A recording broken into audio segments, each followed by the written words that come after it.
बिस्मिल्लाहिर्रहमानिर्रहीम। अस्सलाम वालेकुम। आज 30 अगस्त बरोज़ जुम्मा हम बात करेंगे दो अहम केसेस के हवाले से। आज शहबाज शरीफ आसफ़ ज़रदारी के बाद शहबाज शरीफ मौलाना फजलुर रहमान के पास पहुँचे हैं। इसहाक डार और मोहसिन नकवी भी साथ थे। साथ आज कौमी असम्बली का इजलास हुआ और कोई भी कानून साजी मंजूर ना हो सकी। आज सादा कानून साजी भी ना हो सकी और इजलास मुलतवी करना पड़ा और वहाँ पर पाकिस्तान तहरीक इंसाफ के सरबराह इमरान खान के हक़ में भी और मुखालफत में नारेबाजी होती रही। और साथ में आपको बताऊँगा कि बैरिस्टर अली ज़फ़र साहब की जानिब से आज कैटेगोरिकली ये कह दिया गया है कि आइनी तरमीम का रास्ता बंद हो चुका है और इस वजह से अब हुकूमत के पास चूँकि 2/3 अक्सरियत नहीं है, इस वजह से हुकूमत अब कुछ नहीं कर सकती। अब हालत ये है कि मौलाना फजलुर रहमान के पास भी गए हैं और वो मैं आगे चल के आपको बताऊंगा कि असल मसला कौमी असम्बली का बना हुआ है। जैसे जैसे मखसूस नशिस्तों का तफसीली फ़ैसला करीब आता जा रहा है, चूँकि सितंबर है, सितंबर आने वाला है और सितंबर में छुट्टियां भी ख़त्म होने वाली हैं, तमाम जजेस भी वापस आने वाले हैं। पाकिस्तान तहरीक इंसाफ की अमल दरामद की दरख्वास्त है और इलेक्शन कमीशन की एक दरख्वास्त है और फिर रिव्यू वगैरह वो बाद के मामलात हैं, लेकिन सुप्रीम कोर्ट का तफसीली फ़ैसला और तफसीली फ़ैसले में ही अमल दरामद और फिर पाकिस्तान तहरीक इंसाफ का इलेक्शन तरमीमी एक्ट के ख़िलाफ़ दरख्वास्त हैं। तो बहुत सारी चीज़ें हैं जो होने वाली हैं और जिसकी वजह से अब इनको परेशानी लाहक है। पहले मैं आपको बताता चलूँ कि नैब की जानिब से पिछले 7 साल की कारकर्दगी पेश की गई है प्ली बारगेनिंग के ज़रिए। नैब ने कहा है जी कि 7 माह की जनवरी था जुलाई 2024 कौमी ख़जाने में 7 अरब 8 करोड़ 99 लाख रुपए जमा करवाए गए हैं इलेक्शन नैब की जानिब से। तर्जमान नैब के मुताबिक माली बदउनवानियों में मुलव्वस मुलजमान से भारी रकूम बरामद करने का अमल जारी है। मुलजमान से रकम प्ली बारगेन के ज़रिए कौमी ख़जाने में जमा करवाई गई। तर्जमान ने बताया कि 2 अरब 13 करोड़ 3 लाख 41,048 रुपये वफाकी हुकूमत को दिए गए। 13 करोड़ 66 लाख 11,951 रुपये पंजाब हुकूमत को दिए गए। 1 करोड़ 34 लाख 27,575 रुपये खैबर पख्तूनख्वा हुकूमत को जमा करवाए गए, जबकि 25 करोड़ 98 लाख और 51,092 रुपये सिंध हुकूमत को जमा करवाए गए। तर्जमान ने कहा कि प्ली बारगेन के 5 लाख रुपये बलूचिस्तान हुकूमत के सुपुर्द किए गए। मुख्तलिफ महकमा जात व मालियाती इदारों में 4 करोड़ 35 लाख रुपए जमा करवाए गए। फ्रॉड और धोखाधड़ी के 21,760 मुतासरीन को 4 अरब और 50 करोड़ 60 लाख से ज़ायद वापस दिलवाए गए हैं।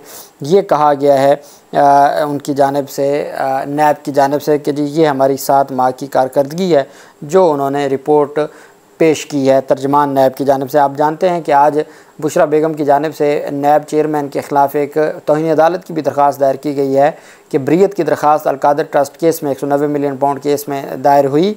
8 समातें गुजर चुकी हैं, इलेक्शन कमीशन नैब उसका जवाब नहीं जमा करवा रहा। चूँकि नैब उसका जवाब नहीं जमा करवा रहा तो इस वजह से तौहीन अदालत की दरख्वास्त की, चूँकि अदालत ने हुक्म दिया था कि नैब जवाब जमा करवाए और अदालती हुक्म के बावजूद नैब जवाब जमा नहीं करवा रहा, तो नैब तौहीन अदालत का मुर्तकिब हो रहा है। इस वजह से चेयरमैन नैब के ख़िलाफ़ तौहीन अदालत की दरख्वास्त आज जमा करवाई है बुशरा बेगम की जानिब से। Human rights commission of Pakistan की जानिब से वफाकी हुकूमत से कुछ मुतालबात किए गए हैं। पाकिस्तान कमीशन बराए इंसानी हकूक़ HRCP वफाकी हुकूमत से मुतालबा किया है कि जबरी तौर पर लापता किए गए अफराद को फौरी और बाहिफाजत बादियाब कराते हुए जबरी गुमशुदगियों की ज़ालमाना सरगर्मी का खात्मा यकीनी बनाए, क्योंकि ये बैनुल-अक़वामी क़वानीन के तहत इंसानियत के ख़िलाफ़ जुर्म है। HRCP ने वफाकी हुकूमत से मुतालबा करते हुए कहा है कि जबरी तौर पर लापता किए गए तमाम अफराद की फौरी और बाहिफाजत बादियाबी यकीनी बनाई जाए और उन्हें अदालतों में पेश किया जाए। उन्होंने कहा कि जिन अफराद पर किसी जुर्म का इल्ज़ाम है तो उनके ख़िलाफ़ कानून के मुताबिक कार्रवाई की जाए और उनके मुनसिफाना ट्रायल और मुतल्लका कानूनी ज़ाब्ते के तहत सलूक के हक़ को बरकरार रखा जाए। वफाकी हुकूमत से कहा गया है कि जबरी गुमशुदगियों के ख़िलाफ़ तरजीही बुनियाद पर कानून साजी की जाए और उसे जुर्म करार दिया जाए। अब जानते हैं कि जस्टिस मियां गुल हसन औरंगज़ेब साहब ने इसके ऊपर बात की थी कि आपको कानून हर सूरत बनाना होगा कि जो जबरी तौर पर लापता किया जाता है तो उनके ख़िलाफ़ भी कार्रवाई हो और आप बाकायदा तौर पर एक कानून मौजूद हो कि जिसके तहत जिसके ख़िलाफ़ आपको शक होता है कि वो जबरी तौर पर लापता करता है तो उसके ख़िलाफ़ वो SHO हो, कोई पुलिस अफसर हो, कोई और हो, तो आप उसके ख़िलाफ़ मुतल्लिका हुकाम को दरख्वास्त दे सकें। अब हमारे यहाँ सिर्फ अगवा का मुकदमा दर्ज होता है और वो अगवा का जो मुकदमा है वो नामालूम अफराद के ख़िलाफ़ दर्ज हो जाता है और उसके बाद फिर कोई कार्रवाई नहीं होती और वो 1 महीने बाद 45 दिन बाद जब वापस आते हैं तो मामला वहीं पे ख़त्म हो जाता है। वफाकी हुकूमत से कहा गया है कि जबरी गुमशुदगियों के ख़िलाफ़ तरजीह बुनियाद पर कानून साजी की जाए और उसे जुर्म करार दिया जाए। जबरी गुमशुदगियों से तहफ़्फ़ुज़ से मुतल्लिक़ बैनुल अक़वामी कन्वेंशन की तौसीक़ की जाए और इस पर अमल दरामद भी यकीनी बनाया जाए। HRCP का कहना था कि जबरी गुमशुदगियों, मावराए अदालत कत्ल और जबरी तौर पर लापता किए गए अफराद पर हिरासती तशद्दुद में मुलव्वस तमाम अफराद और इदारों को जवाबदेह बनाया जाए। इंसानी हकूक़ के इदारे ने कहा कि जबरी गुमशुदगियों से मुतल्लिक़ तहक़ीक़ाती कमीशन के नए चेयरमैन का तकर्रुर किया जाए और कमीशन की इस तरह से तश्कील नौ की जाए कि वो मुतासरा ख़ानदानों की ज़रूरियात को मौसर तरीके से पूरा कर सके। मुतालबे में कहा गया कि मुतासरीन और उनके ख़ानदानों को उनके आज़ादी और मुकर्ररा कानूनी ज़ाब्ते के तहत सलूक के हक़ की खिलाफ वर्जियों का मुआवजा फ़राहम करने के लिए बाशमूल उन ख़वातीन को जो जबरी गुमशुदगी की वजह से अपने वाहिद कफ़ील को खो चुकी हैं, एक शफाफ तरीक़ेकार तश्कील दिया जाए और उस पर अमल दरामद किया जाए।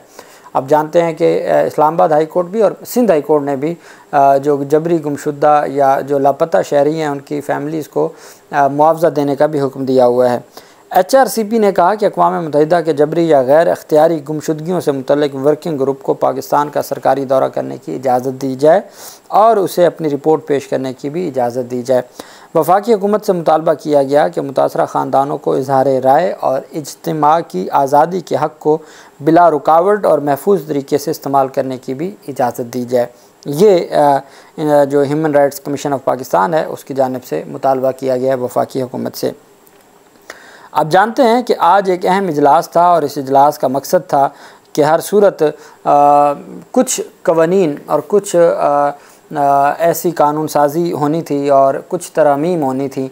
उसमें स्पेशली जो जजेस की नंबर ऑफ़ जजेस हैं वो बढ़ाने के लिए जो 1997 का सुप्रीम कोर्ट जजेस नंबर एक्ट है 1997 का, उसमें तरमीम का मुसवदा पेश होना था, जिसमें सुप्रीम कोर्ट ऑफ पाकिस्तान के 17 से 23 तादाद करनी थी, नंबर करना था। एक रिव्यू एक्ट में तब्दीली से मुतल्लिक कुछ चीज़ें थी जो नज़रसानी से मुतल्लिक के नज़रसानी जो बेंच सुनेगा वो जो ओरिजिनल बेंच है उससे तादाद में ज़्यादा होगा, ये एक तरमीम लाई जानी थी। फिर उसके अलावा कंटेम्प्ट ऑफ कोर्ट ऑर्डिनेंस के ख़ात्मे की तरमीम थी और भी बहुत सारी अहम तरमीम थी।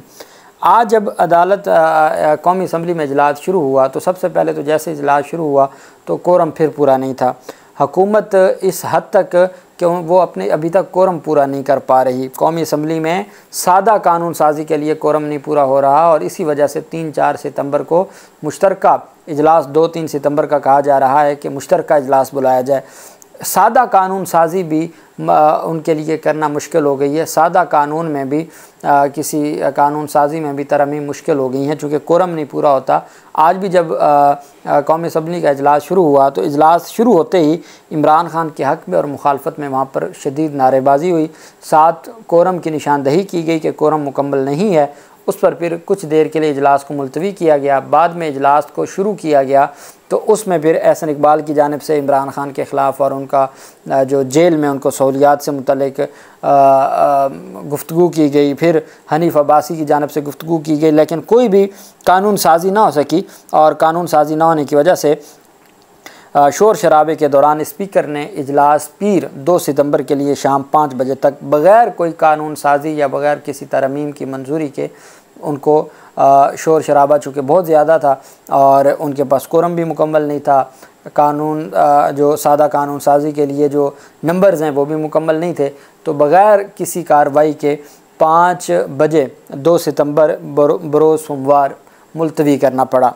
अब ये तो हालत है। अब इसी वजह से आम सादा कानून साजी के लिए भी इनको मुश्तरका इजलास बुलाना पड़ रहा है 2 या 3 सितंबर को, और मुझे लगता है कि ये जो शाम 5 बजे का इजलास है तो 2 सितंबर को ही सादा कानून साजी की जाएगी। और अब इनके लिए इस हद तक मुश्किल हो गया है कि ये सादा कानून साजी कर सकें, लेकिन इनके ज़ख्मों पर नमक छिड़की है बैरिस्टर अली ज़फ़र साहब ने बड़ा तगड़ा मौक़िफ़ दे के। बैरिस्टर अली ज़फ़र साहब ने लाहौर हाई कोर्ट में आज एक केस में वो पेश हुए तो वहाँ गुफ्तगू करते हुए उन्होंने कहा कि आइनी तरमीम का बाब बंद हो चुका है, हुकूमत के पास 2/3 अक्सरियत नहीं है।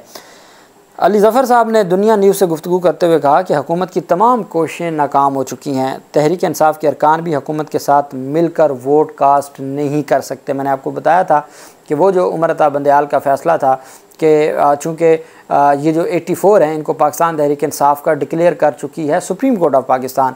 चूँकि इनके 39 तो इलेक्शन कमीशन मान चुका है, बाकी 41 की हद तक बयान हल्फी तो जमा हो चुके हैं।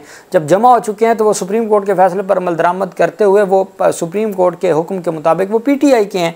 तो इस वजह से अली ज़फ़र साहब ने कहा कि वो जो आर्टिकल 63A है कि जिसके तहत आइनी तरमीम में जो एक जमात के शख्स दूसरे जमात के लिए आइनी तरमीम में अपनी पार्लिमानी पार्टी के ख़िलाफ़ नहीं जा सकते, तो इसका मतलब यह है कि पाकिस्तान तहरीक इंसाफ के अगर जाएंगे भी तो वो डिस्क्वालीफाई भी होंगे और गिनती में भी शामिल नहीं होंगे।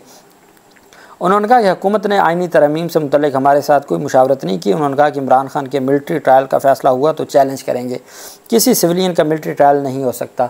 जस्टिस मंसूर अली शाह साहब ही चीफ जस्टिस ऑफ पाकिस्तान होंगे। जुडिशल सिस्टम में तरमीम होनी चाहिए, लेकिन हुकूमत सब्र व तहम्मुल से काम नहीं ले रही।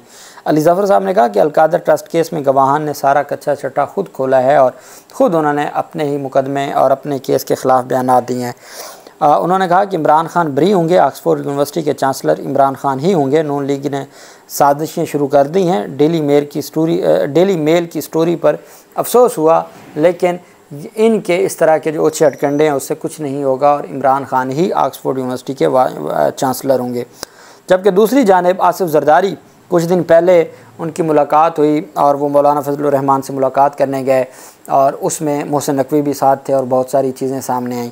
फिर मौलाना फजलुर रहमान चूँकि चौधरी शुजात हुसैन ट्रैवल नहीं कर सकते तो वो उनके पास ख़ुद फजलुर रहमान चल के गए जो हुकूमती इत्तेहादी हैं, उनसे मुलाकात की। फिर एक ख़बर सामने आई कि पाकिस्तान तहरीक इंसाफ से 2 सेनेटर्स का मुतालबा किया गया है और ये ज़ैन कुरैशी ने भी, हालांकि जो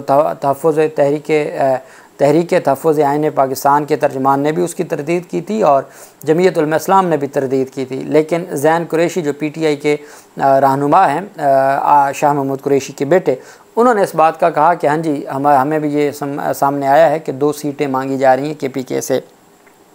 लेकिन अब हुकूमत बहुत तकलीफ़ में है, हुकूमत बहुत परेशान है। हुकूमत हर सूरत आइनी तरमीम चाहती है और इस मकसद के लिए पहले आसिफ जरदारी सदर पाकिस्तान चल के गए एक सियासी रहनुमा के पास। अब वज़ीर आज़म, वज़ीर दाखिला और वज़ीर ख़ारजा, वो पूरी काबीना ही आप समझें कि वो पहुंची है। अता तारड़ वगैरह भी साथ शामिल थे और मौलाना फजलुर रहमान ने बड़ा पुरजोश इस्तकबाल किया है।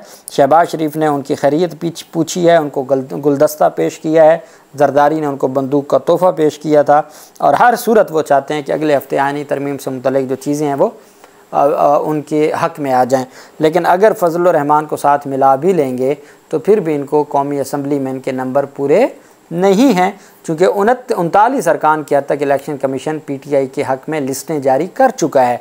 तो वो उनको जो 21-22 सीटें थी, मखसूस नशिस्तें टोटल 23 थी, तो वो अगर उनको हाफ़ नहीं मिलनी तो उनके पास तो 20 सीटें कम हैं कौमी असम्बली में। तो जब 20 सीटें कम हैं तो वो किसी सूरत भी उनके लिए ये पॉसिबल ही नहीं है कि वो कोई कानून साजी करें। बाकी जिस तरीके से अंधेर नगरी मची हुई है और दोबारा गिनती के मामलात और बाकी चीज़ें ये करके भी सितंबर के महीने में, 1 महीने में इतना कुछ नहीं होने वाला और फिर अभी मखसूस नशिस्तों का फ़ैसला भी आने वाला है। अब तो 1 हफ़्ता रह गया है। सुप्रीम कोर्ट ऑफ पाकिस्तान में तमाम जजेस भी तशरीफ़ ले आ रहे हैं और बाकी मामलात भी आगे बढ़ेंगे। अल्लाह पाक पाकिस्तान का हमें मुनासिर हो। बहुत शुक्रिया। अल्लाह हाफ़िज़। पाकिस्तान ज़िंदाबाद।